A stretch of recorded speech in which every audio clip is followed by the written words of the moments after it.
Hey everybody, this is the Marriage Ranger, Michael Hildreth from Ranger Christian Counseling in Abilene, Texas. I want to welcome you to this video on what to do when our nonviolent language doesn't seem to faze the violent person that we're speaking with. We try and try and try again, but nothing changes in the person that we're speaking to. So what do? Do we just give up and walk away? Or is there some strategy we can take to mitigate relationship damage and reach peace before it's too late? Stick with us as we address this big question.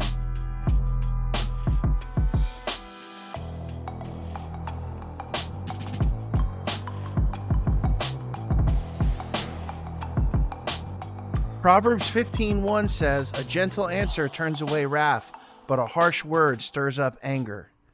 This is a fundamental principle that we observe as we use nonviolent communication in all our relationships and interactions with the people in our environment. We know that 1 Peter 3:15 teaches us to answer people with gentleness and respect. And that's a tall order to do sometimes. In fact, many times, especially as we interact with moody and belligerent people. As we all know, speaking this way is not easy, but being harsh and disrespectful is extremely easy because it agrees with our fallen human nature. It's worldly speech that we're all used to using. So we work so hard to change our way of speaking into peaceful constructs of compassionate giving from the heart. But what do we do in those instances when there seems to be no change in our listeners? What do we do when our nonviolent language is not reciprocated? Considering that many people are never going to change their way of responding to us, can we really say that speaking nonviolently to them is really worthwhile? First of all, empathy is a lot more powerful than you may think. A little empathy usually goes a long way, and it's just a fact of science that every action we take will have its equal and opposite reaction. Generally speaking, our language sets the tone for an entirely new direction of conversation between ourselves and the people around us. When they stop hearing the blame, labeling, accusing, and attacking coming from us, there's a decrease of defensiveness, lowering the likelihood of further conflict. Then, when they start hearing empathic responses, they will, at the very least, become aware that they're being heard. Have you ever been in a conversation with someone and noticed that they keep repeating themselves over and over again? Like they seem to possess no awareness that you have already heard what was said. Then you say, okay, I heard you the first time. Did you ever consider that they are doing this because they are really convinced that you didn't hear them the first time? If we listened empathically with presence, understanding, and asking questions to affirm that they're being heard, this wouldn't happen. You could say something like, "So, you're feeling troubled by all the loud noise that I made last night." Or you could say, "Are you feeling scared that we will not have enough money to pay the electricity bill this month?" Or maybe you would say, "Did it make you angry because you did not know about the appointment until today?" These are just some examples, but sometimes just an empathic moan is enough to show our care and validate that words of importance are being spoken to us, even if we might disagree with what's being said. You could say something like, or "uh-huh." Those are empathy moans, and those sometimes carry more weight and power than an actual statement of words. Most heated arguments can be calmed down if we affirm that the person who is angry, scared, or hostile is getting somewhere by communicating. In fact, murders have been prevented by using nonviolent communication. Rapes have been prevented. Even wars have been prevented this way. Sometimes one of the most nonviolent things you can do is to speak with empathy, and eventually you can uncover the true need of the hurting or upset person who wants to be heard. Much of the time, we are not gaining ground in times of conflict because neither party is present in the moment. We have to keep dialogue in the here and now. We have to focus on what current needs are being unmet. People are upset because there's a particular need of theirs that is not being met. Since they aren't connected to their own needs, and most people don't even know what their needs are, they're easily distracted by discussion about something that happened in the past, or maybe something that they want to happen in the future. The problem is that conflict resolution can only happen right now. So this is where we need to maintain our focus. Frequently, the need is obscured by people's analyzing and judging of what you did or what you failed to do in the past. The person that you're having the dispute with has made a diagnosis of you and is sticking to it. They're not going to waver to the left or to the right. They're going to stay on this narrow focus no matter what. You did this before, and therefore you are going to do it again forever and ever and ever. And this kind of thinking is a common obstacle to peacefully resolving conflict. For example, they may say something to you like, "You have always been so irresponsible. You are just like your mother. The apple doesn't fall far from the tree." Or they might say something like, "You are too cheap to buy me the necklace that I wanted," or "You don't care about all the things I've done for you, and you never will." These kinds of criticisms could have been generated by any number of present needs within the person, and it requires some digging on your part to reach what those needs are. It may also require a lot of patience to peel back the onion and reach the living need inside of that person. You have to keep searching no matter what they are slinging at you, no matter what attacks and judgments come your way. You have to maintain that focus on digging and getting to the need. Don't be reactive to their criticisms, and don't get caught up in all the negative back and forth that drives a deeper wedge between the two of you. Recognize every word being spoken as a tragic expression of an unmet need.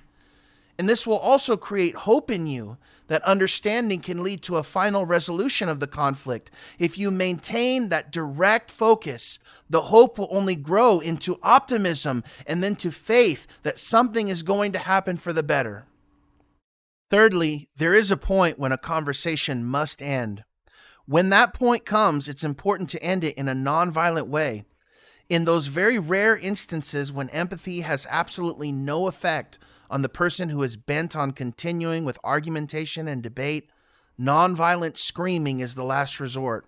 And I know that may sound very, very difficult to accept. That sounds like a contradiction, but there are some occasions when you have to raise your voice in order to call attention to the pain that is not being heard by the other party. However, it's also necessary to immediately leave the area thereafter and allow things to cool down before resuming the discussion. Then we can return to our typical approach of using OFNR, observations, feelings, needs, requests, and speaking with empathy at a later time. It is a protective withdrawal because its design is to stop injury or injustice from continuing. This is a very different thing than withdrawing as an act of punishment against the other person in the conversation. It is always important, even in instances when we have to scream nonviolently and withdraw ourselves from the dialogue, to never scream in anger. As Ephesians 4:26 says, "In your anger do not sin, and do not let the sun go down on your anger." We must never ever end a day or even a conversation in a place of anger. Anger should always be a transient and quickly replaced thing, and we replace that thing with warm feelings of compassionate giving from the heart. On occasions when it's impossible to communicate any words with compassion, ending an interaction with a fervent expression of your feelings is appropriate. For example, saying, "I am feeling severe pain and I cannot continue this discussion," is absolutely. It's also appropriate to say something like, "I am feeling weak and I don't have any strength to continue talking right now." Or you may find yourself needing to say, "I am too irritated to clearly speak the things I want to say. I need to excuse myself." Or you might say, "I am so hurt and feeling frustrated. I have to get out of this building right now." Keeping the nonviolent scream focused on your own feelings without implying any blame for those feelings on someone else will communicate to the other party that you are authentically excusing yourself from further dialogue until the time is exactly right to continue. And this is biblical as well. 1 Peter chapter 2, verse 23 says that when Jesus was reviled, he did not revile in return. When he suffered, he did not threaten. And what we notice in this passage is that there is no revenge being taken. There's no vengeful words coming out of the mouth of Jesus. There's no reviling words coming from him, but he is in a place of pain. And there were many instances in the New Testament where he had to excuse himself. Even as someone is heaping abuses on you, it is Christ-like to never retaliate with a parting shot of some kind. We have to remember that before the conversation concludes. We have to end the conversation with an honest remark, absent of any kind of criticism or blame, because these kinds of words will not lead to peace. Jesus is called, as you may remember in the book of Isaiah, the Prince of Peace. And his final words for the people that crucified him were, "Father, forgive them, for they know not what they do." The person arguing with you has certainly not put you on a cross.